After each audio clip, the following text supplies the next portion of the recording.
Mercedes believes they are on the road to full competitiveness after the success of their significant floor upgrade in the Spanish Grand Prix, a race in which George Russell finished on the podium on merit, and Lewis Hamilton recovered quickly from his first lap incident with Kevin Magnussen's Haas. The team believes they have solved the porpoising problem, which had previously forced the car to run far from its optimum ride height, limiting downforce. Prior to heading to Spain, the car received a major upgrade to the floor for their 100-kilometer filming day at Paul Ricard. Although we haven't seen the underfloor, changes in the shape of the Venturi tunnel can be inferred from the exposed upper portion of the floor. A strip-like fillet has appeared on the floor's outer edge, which appears to be a modular section that allows the tunnel shape to be tuned as needed. Just in front of that, there is a heightened section, implying that the tunnel has a higher ceiling in this area. The entire inboard profile of the tunnel appears to have changed, and the expansion ramp angle at the back appears to have been increased. In theory, the higher ceiling and larger expansion angle would make the floor less prone to airflow stalling at the lowest ride heights and causing porpoising. Following the Spanish Grand Prix, Hamilton stated, "It's the first time we've driven down the straight without bouncing. We still have some bouncing,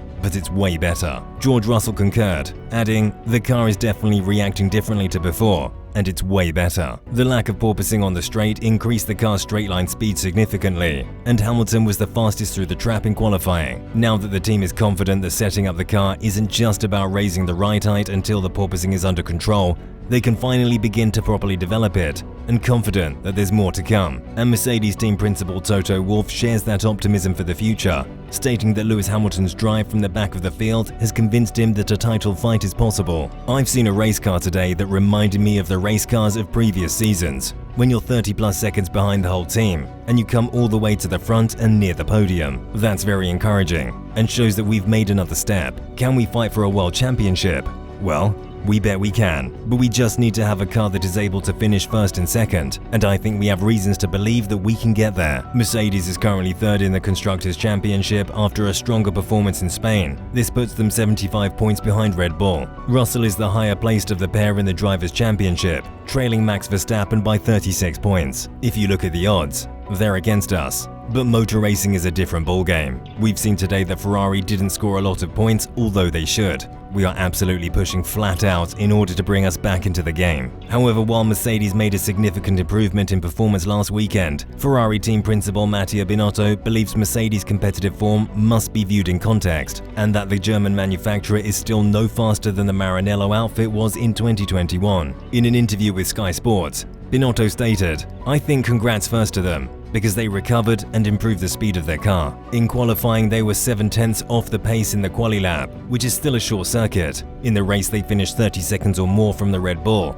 and it could have been maybe 40 seconds to Charles. 40 seconds, 66 laps. It's still 7/10 per lap. 6/10, 7/10 a lap is still significant. It's like Ferrari last year." While Binotto is not overly optimistic about Mercedes' current position, Red Bull is aware of the Brackley-based team's potential. After seeing how quickly Red Bull was able to return to the top of the championship standings after some early season issues, Red Bull team boss Christian Horner believes Mercedes has the potential to do the same. When asked about the turnaround between Red Bull and Ferrari, Horner stated, "I think it shows how quickly things can swing. I think after Australia, we came home 40 points behind, and we lead by 6 going into Monaco a couple of races later. So it just shows in Formula 1 how quickly things can swing and change. That's why I wouldn't write off Mercedes with the amount of points still available. We know Ferrari has a very quick car, so things can turn around very quickly." Mercedes, on the other hand, is wary of its chances in the Formula 1 Monaco Grand Prix. When asked if there was a reason to be optimistic about another good result in Monaco, Toto Wolff responded, "I wouldn't say so, because we have been particularly off-pace this weekend in the slow corners in the last sector, due to overheating. That might be different in Monaco.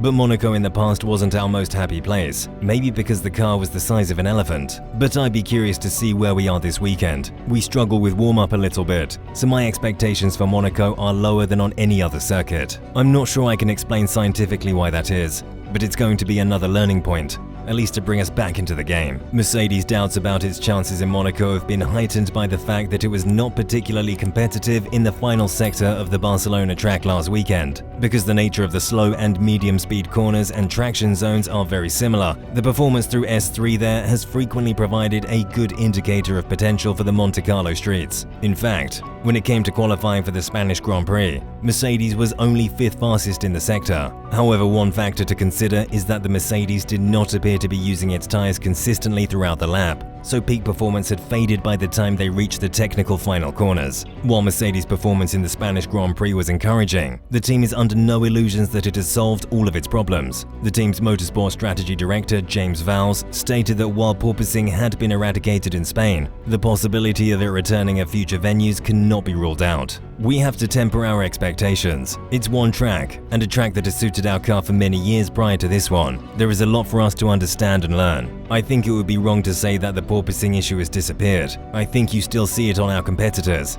and I am sure there will be elements of it coming back again as we build on our understanding and the foundations that we laid down in Barcelona. What I can say is we made a definitive step, a step in our understanding and the deployment of what we put on track, and we can build on that. And the same could not be said about the first 5 races with the car that we had there. Nonetheless, Mercedes heads to the much anticipated Monaco Grand Prix, confident that they have made significant progress with their struggling W13 car. As F1 waits to see how the sport's newest cars adapt to the historic event, Monaco will present a unique challenge for teams and drivers. The 2022 generation of machines follows each other more closely than previous generations, but they are larger, heavier, and less nimble in slow-speed corners, which may not be ideal for Monte Carlo's narrow streets. And according to weather forecasts, there is a 15% chance of rain falling at some point during the Grand Prix, with clouds expected to darken once the racing begins. Hamilton has referred to Monaco in the rain as a lottery that allows drivers to achieve an unexpected result. However, he admits that it adds to the pressure as they make their way to the checkered flag. The approach to a race always changes when it's raining. It's more of a lottery,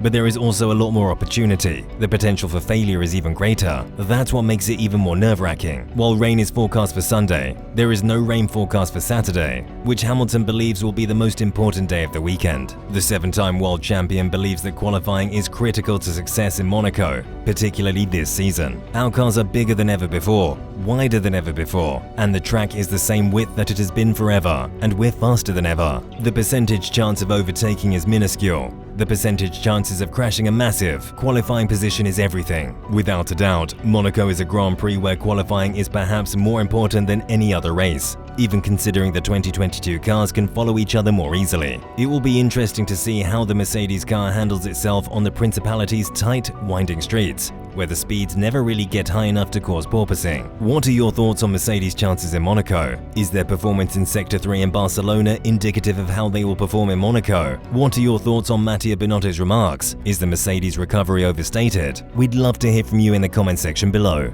Thank you for watching. If you liked the video, please consider liking and subscribing to the channel, and don't forget to click the bell button to be notified of future videos.